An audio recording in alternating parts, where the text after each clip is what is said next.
അതെല്ലാം സംസാരിച്ചിട്ട് അയാളൊക്കെ പോകുന്നു. ശിഷ്യനെ വിളിച്ചിട്ട് പറഞ്ഞ മോനെ, അയാൾ കടലിന്റെ സൈഡിൽ താമസിക്കുന്ന വലിയായിരുന്നു ശേഷ്. കടലിന്റെ സൈഡിൽ താമസിക്കുന്ന എത്രയോ മഹാന്മാരുണ്ട്. നബി അലൈഹിസ്സലാം കടലിന്റെ സൈഡിൽ താമസിക്കുന്ന നബിയാണ്. അങ്ങനെ എടുത്താണ് മഹാന്മാരെ ജീവിതം കടലിന്റെ സൈഡിൽ. കാരണം അവിടെ ഒന്നും അനാവശ്യമായിട്ട് നോക്കാനുമില്ല, അനാവശ്യമായിട്ട് ഭാഗ്യം വരവില്ല. അതുകൊണ്ട് ഒറ്റപ്പെട്ട നിലക്ക് അവിടെയുള്ള സൗകര്യം തണ്ണിയിലെല്ലാം സൗകര്യമുള്ളത് കൊണ്ട് കടലിന്റെ സൈഡിലാണ് മഹാന്മാർ ജാസ്തി ജീവിച്ചിരുന്നത്. കൂട്ടത്തിൽപ്പെട്ട മഹാനാണ് പറഞ്ഞു, മോനെ ആ ശിഷ്യന്റെ കൂടെ പറഞ്ഞു, ഇപ്പൊ ഒരാൾ വന്നിട്ട് നല്ല പളക്കാൻ വഴിയില്ലേ, അയാൾ കടലിന്റെ സൈഡിൽ താമസിക്കുന്ന വലിയാണ്. പക്ഷേ അയാൾക്ക് വലിയ അധികാരമുണ്ടായിരുന്നു. കണക്ക് പറയാൻ അധികാരം കൊടുത്തിരുന്നു.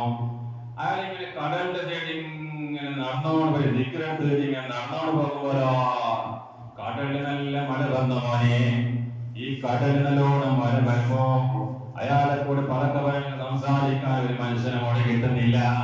അയാൾ ചിന്തിച്ചു പോയി, പഠിച്ചവനെ ഈ കടലിന്റെ സൈഡാണെങ്കിൽ കരയിലാണെങ്കിലോ എത്രയോ ആൾക്കാർ വെള്ളമില്ലാതെ കുടിക്കാനില്ലാതെ തണ്ണിയില്ലാതെ ഇങ്ങനെ കഷ്ടപ്പെടുന്നുണ്ടല്ലോ. റബ്ബേ, മൃഗം ഇങ്ങനെ ചത്തുപോകുന്നുണ്ട്, കൃഷി നാശമാകുന്നുണ്ട്.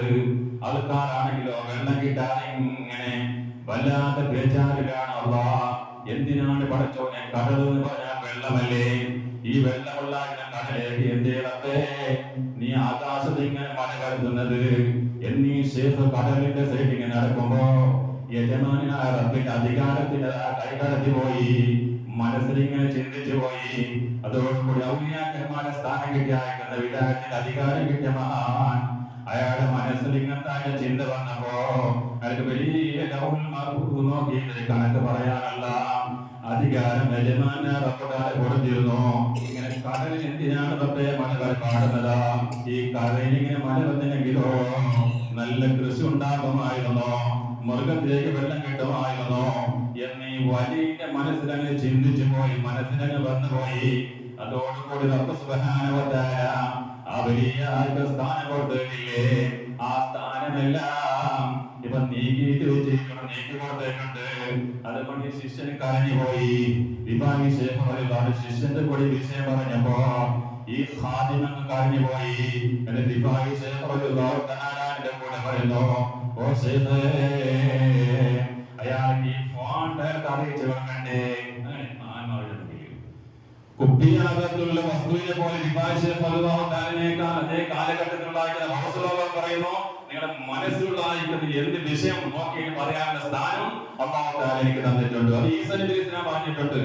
നിങ്ങളുടെ മനസ്സിലേക്ക് എന്ത് നിങ്ങൾ തിരിച്ചു പോന്നിട്ടുണ്ട്, നിങ്ങളുടെ ഔത്തുകൾ നിങ്ങളായിരിക്കുന്ന വീട്ടിലായിരിക്കുന്ന പെണ്ണുങ്ങളായിട്ട് എന്ത് ആയിക്കൊണ്ടാവുന്നത് എല്ലാ വിഷയം നോക്കിയിട്ട് നിങ്ങൾ നോക്കിയിട്ട് പറയാനായിരിക്കുന്ന മോചിതത്ത് എനിക്ക് അല്ലാഹു തആല തന്നിട്ടുണ്ടെന്ന് മഹാനായ നബിയുല്ലാഹി ഈസാ നബി അലൈഹി ഇസ്ലാം ആ മോചിതത്ത് എന്ന നിലയ്ക്ക് നബിമാർ കൊടുത്തിട്ടുണ്ടെങ്കിൽ അതേ നിലയ്ക്കുള്ള മോചിതത്തിനായ ഒരു അംശം കറാമത്ത് എന്ന നിലയ്ക്ക് കൊടുത്തു, റിഫായിനെ കൊടുത്തു. ആ റിഫായിന്റെ കൂടെ പറഞ്ഞാൽ ശിഷ്യ പറയുന്നു, തിരുമേനി പറയുന്നു, ഖാദിമ പറയുന്നു, ഇയാൾക്ക് ഈ വിഷയം അറിയിച്ചു കൊടുക്കാൻ അതേ വിഷയം ആയിക്കൊണ്ടെങ്കിൽ ഒരാളെ ഫാൾട്ട് എന്തെങ്കിലും അയാളുടെ ആ വിഷയം ചോദിച്ചു കൊടുക്കണം. അതാണ് ഔലിയാക്കന്മാരെ അനുസ്മരണം എന്നുണ്ടെങ്കിൽ. അല്ലാതെ ഈ ദുനിയാവിലുള്ള പാടിയിട്ട് കൂടുതൽ വിഷയങ്ങളാണെങ്കിൽ ബബുകാട്ട് കളിച്ച ഉദാഹരണം എന്നെ പോലെ കുറെ ആൾക്കാർക്കാണല്ലോ അതത് വിഷയം അങ്ങോട്ട് ചെന്നിട്ടുണ്ടെങ്കിലോ അത് ശരിയാക്കാൻ സാധ്യതയുണ്ട്. അപ്പൊ ശിഷ്യൻ ചോദിക്കുന്ന അല്ല അഹ്മദ് കബീർ ഇയാള് കടലിൽ മല വന്നിട്ട് ഇങ്ങനെ മനസ്സിൽ വന്നൊരു ചിന്ത, അതുകൊണ്ട് അയാൾക്ക് ഈ ഫോയത്തിന് അള്ളാഹുവിന്റെ അധികാരത്തിന് കൈകടത്തില്ലേ അയാളുടെ മനസ്സിൽ. അപ്പൊ അത് അയാൾക്ക് അറിയിച്ചു കൊടുക്കണ്ടേ? അപ്പൊ ശിഷ്യന്റെ കൂടെ പറയുന്ന, മോനെ നീ പോകുന്നുണ്ടെങ്കിൽ കടലിന്റെ സൈഡിലേക്ക് പോകുന്നുണ്ടെങ്കിൽ പോയിട്ട് അയാളെ കൂടെ ഈ അനുഭവം ഈ വിഷയമായ കൂടെ നീ പറയണം മോനെ. അപ്പൊ എങ്ങനെ കടലിന്റെ സൈഡിലേക്ക് പോകും? കടലിന്റെ സൈഡിൽ കിട്ടിയത്. അപ്പൊ